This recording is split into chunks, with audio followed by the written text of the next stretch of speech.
up my appetite. Don't leave me here high and dry. Oh, but I don't wanna jinx it, baby. Let's not get ahead of my time. Para tamu undangan, teman-teman seniman lebih-lebih yang datang dari berbagai negara,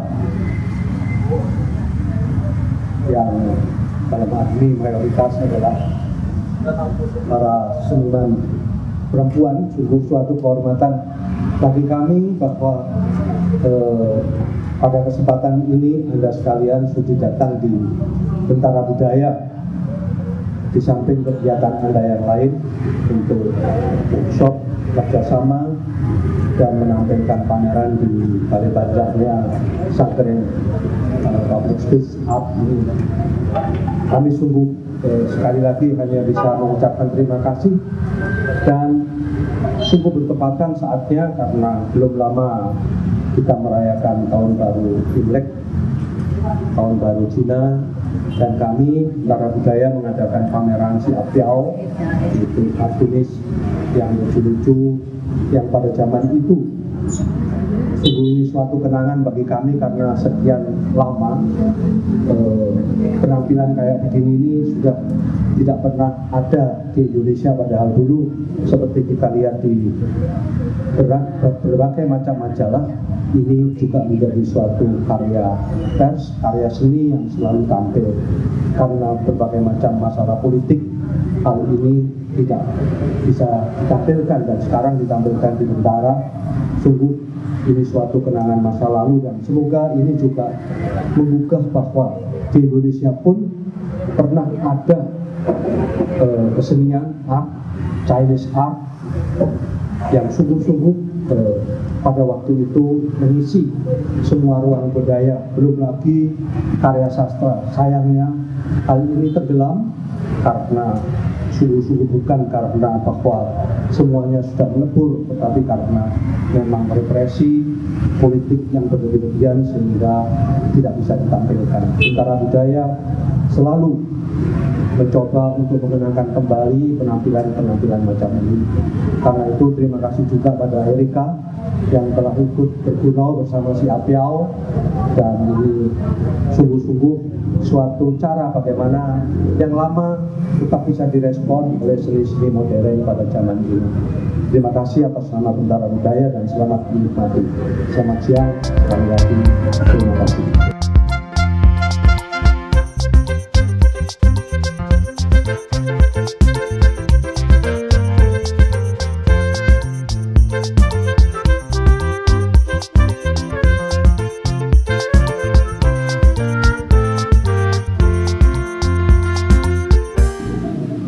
Dear international friends, thank you for coming.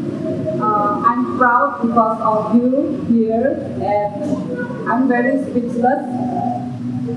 Now this is the event I dreamed long time ago for to make it this, and I holding because actually just in after Chinese New Year, but I'm really sacrificed to hold for this time because I want to wait in you all. But I don't have too much to say here because the work in the room will be more able to dialogue and talk with you all. Thank you very much for coming.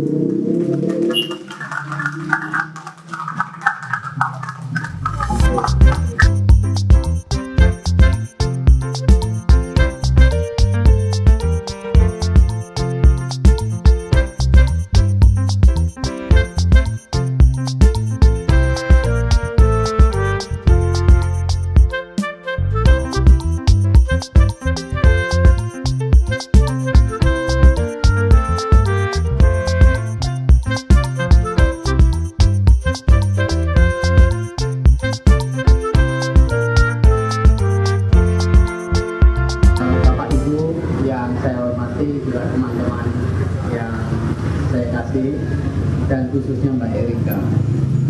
Saya akan membacakan sambutan ini supaya tidak kemana-mana gitu. Pameran Erika bercanda dengan si Apio. Tajuk pameran ini sangat menarik. Bisa dibaca dengan serius, namun bisa juga tidak serius. Namun ketika dikaitkan dengan sosok perupa yang ditampilkan, Mbak Erika, juga penyelenggara dalam hal ini Bentara Budaya, maka tidak ada kemungkinan lain. Mestinya ini peristiwa serius. Apalagi dikaitkan dengan si Apio, legend dari masa lalu. Memang judulnya bercanda, namun agaknya ini candaan yang serius. Serius bercanda atau bercanda serius? Mengapa manusia butuh bercanda, butuh lelucon, butuh humor? Atau fungsi praktisnya adalah manusia butuh tertawa. Mengapa manusia butuh tertawa? Ada apa yang terjadi dengan peristiwa tertawa itu dalam diri kita?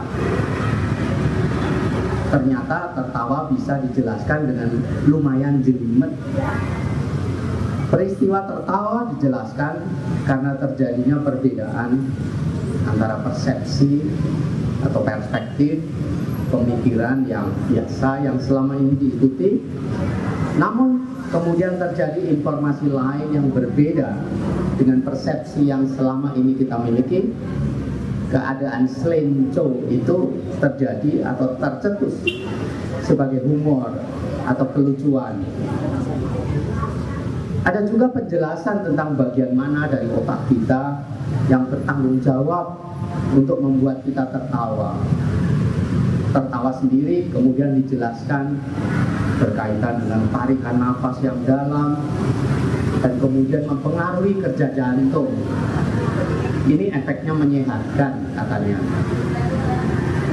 Pada akhirnya dengan tertawa itu otak akan memproduksi hormon dopamin yang efeknya membuat kita merasa lega dan bahagia.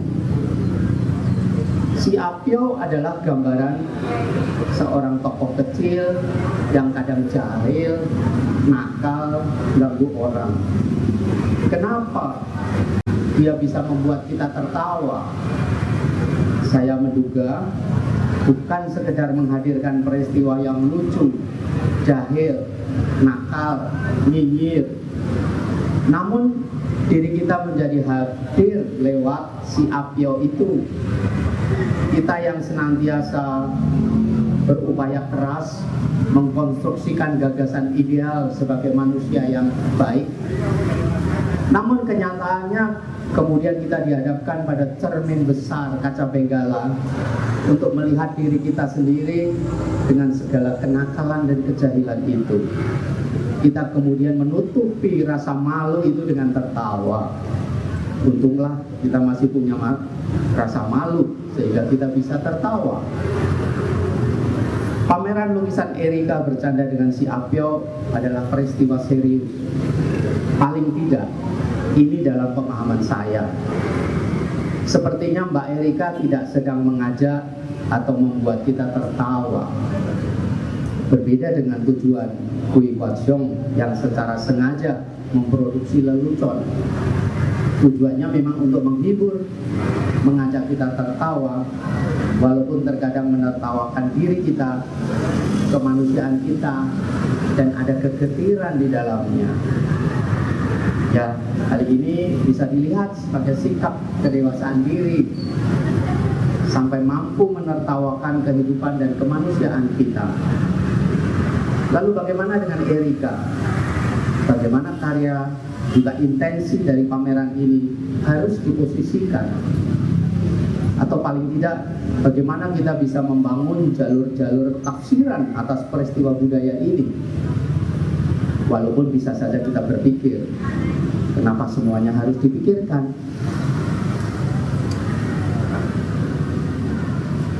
Kenapa seharus semuanya bisa dijelaskan? Erika tidak sedang menjadi si Apio, namun menghadirkan ruang jelajah terbuka yang luas dan yang lebar, agar si Apio dalam otak kita boleh bergerak leluasa, bercanda, bahagia. Selamat menikmati karya Erika dan jangan lupa tertawa. Terima kasih.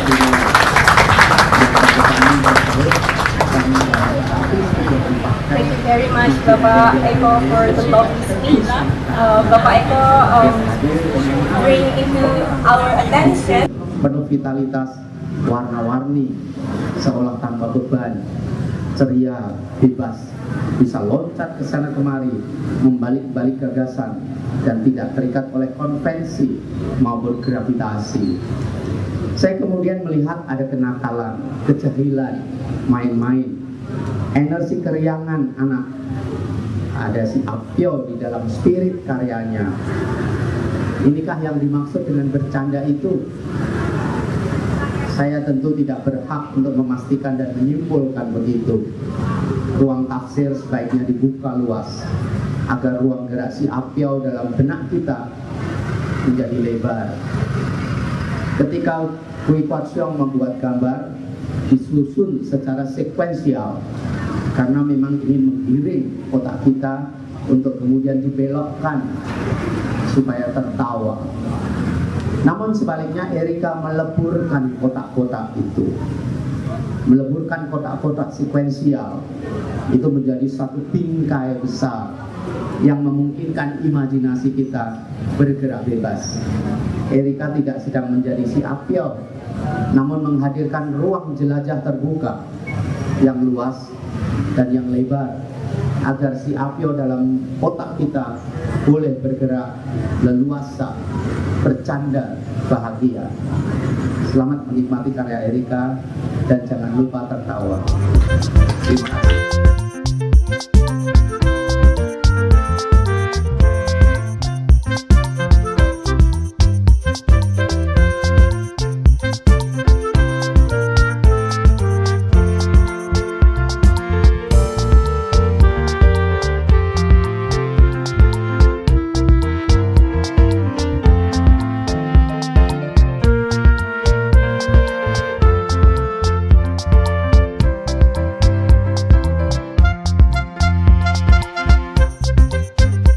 Yang menarik dari pameran si Apyo ini adalah pertama mengenai bagaimana kartun di Indonesia itu sudah mulai hidup dan digemari oleh pembaca.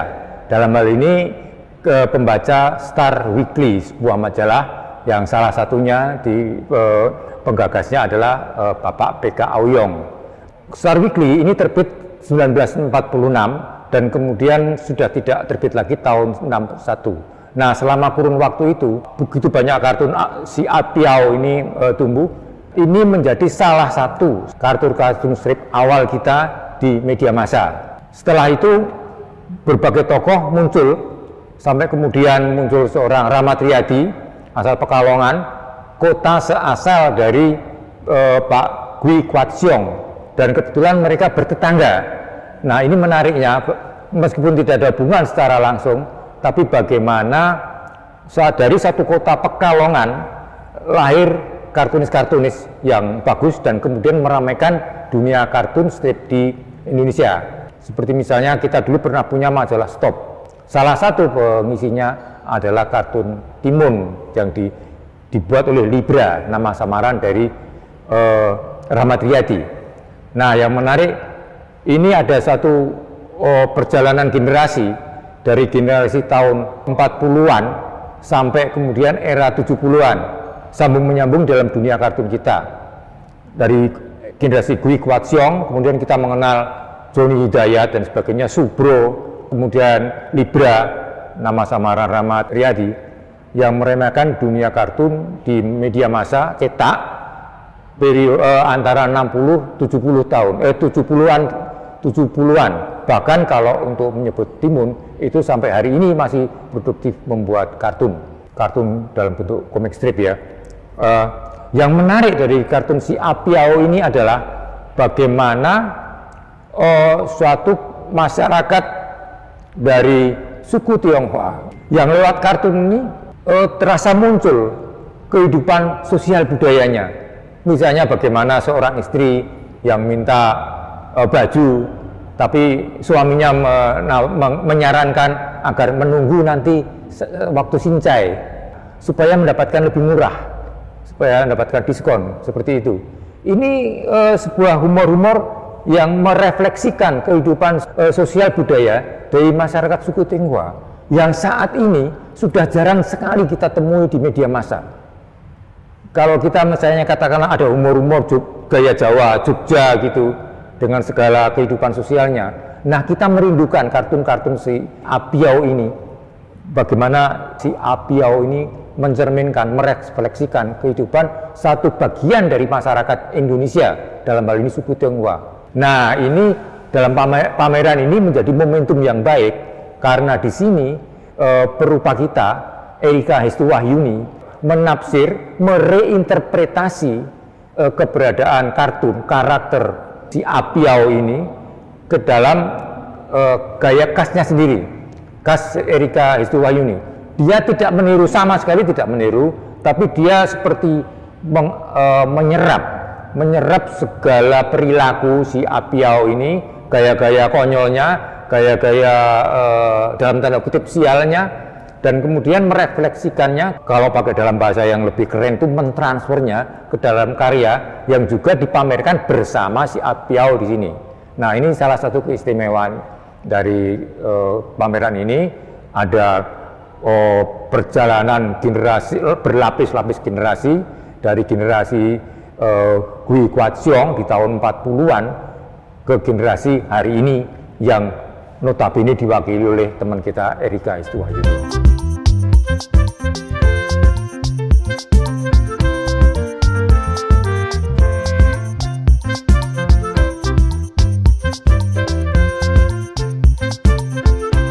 Pertama kali ini akan dipamerkan itu adalah memperingati 100 tahun PK Oyong. PK Oyong itu adalah pemimpin redaksi Star Weekly. Star Weekly yang menerbitkan si Apiau pada tahun 50-an. Itu. Jadi sebelum si Apiau terbit itu adalah Put On dulu, Mas. Ya, itu saya nggak tahu kok tiba-tiba berubah menjadi Apiau itu dengan kartunisnya itu yang namanya Gui Guaqiong. Jadi pertama kali saya melihat gambar si Apiau itu adalah dari Museum Kartun Indonesia Bali, Mas.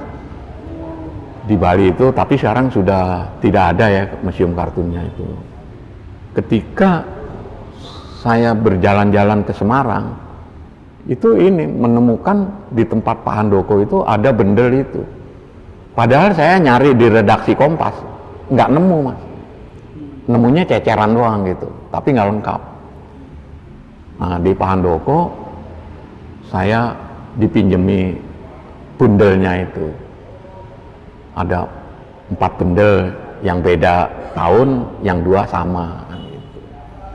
Jadi akhirnya ya udah. Jadi saya itu diberi pinjem itu saya scan, Mas. Jadi saya kumpulin dari tahun 2016. Saya kumpulin terus. Tapi menjelang mau 100 tahun ini, tahun 20 itu ya, Mas, tahun 2020 itu 100 tahunnya PK Oyong itu. Saya kesini ke Bentara Budaya. Sebelumnya itu tahun 18, Mas, 2018. Ketemu Pak Manu. Oh, bagus juga, Bos. Nanti untuk ulang tahun Pak Oyong aja gitu kan. Ya sudah, akhirnya saya itu mencari tambahan. Kan saya tidak tahu itunya siapa, kartunisnya kayak apa kan gitu kan. Saya nyari di internet, Mas, di Google itu kan, temu. Terus saya nyari Star Weekly itu mana ya, di mana gitu adanya gitu.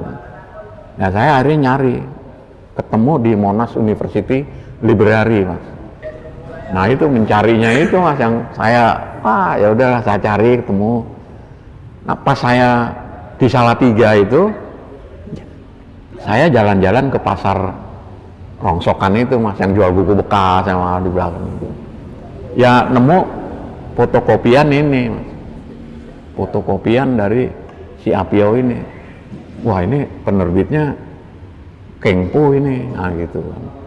Penerbit Kengpo dicetak oleh PT Kengpo, percetakannya Kengpo juga mas.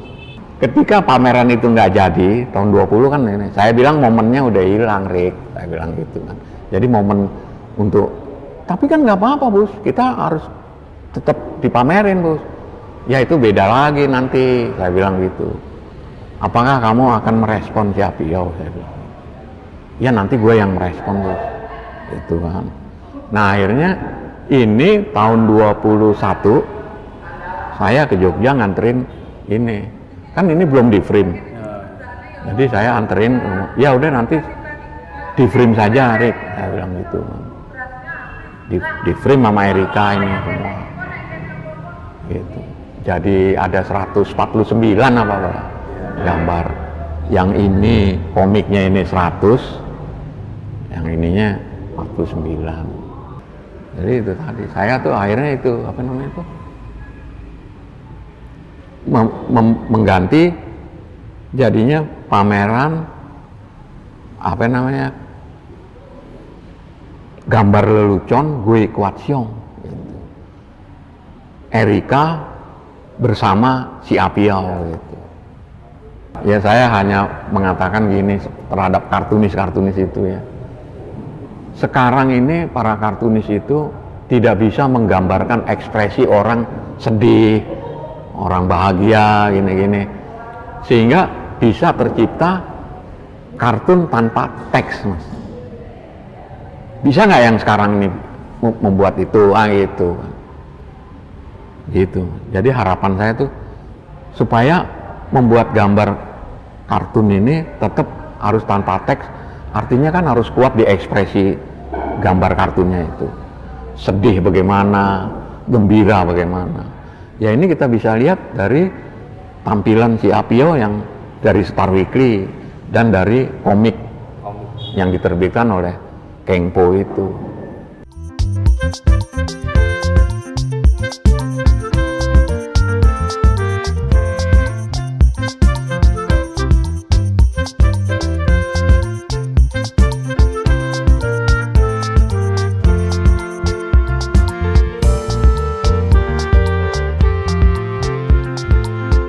Sebenarnya ini salah satu ide juga datang dari rekan Bustomi yang kebetulan memberikan wacana bahwa ada si Apio yang dulu pada tahun masih Star Weekly itu ada, dan ini itu merupakan karikatur yang unik sebenarnya ya. Jadi untuk di zamannya kita memandang mungkin kalau sekarang mungkin biasa, atau mungkin ada yang konon lebih bagus dalam tanda petik. Tapi menurut saya di saat kita berpandangan bahwa si Apio ini sudah ada di tahun sekitar 40-an itu kan sesuatu yang luar biasa. Bagaimana Apio di zaman sekarang. Dan yang cukup unik itu bahwa itu tidak perlu dengan kata-kata, itu menimbulkan satu tawa yang tersembunyi kalau kita ngelihat banyak karikaturnya itu. Dan terus terang waktu saya diberi sodoran Apio itu, sebenarnya rekan Bustomi juga sudah hopeless, paling Erika sibuk, bakal sulit untuk cari celah. Tapi saya berusaha menolong dalam tanda petik untuk bahwa sesuatu itu jangan pernah kita meremehkan hal yang mungkin kita anggap ini hal kecil atau hal yang mungkin dipikir di ekspektasinya itu nggak menarik gitu. Tapi tantangan kita seniman untuk berkreasi, berkolaborasi, itu kan mengangkat, justru itu menjadi challenge bagaimana kita membawa kembali Apio di zaman sekarang ini untuk lebih orang itu mengingat bahwa ya dulu Apio ada dan dulu dia sangat produktif.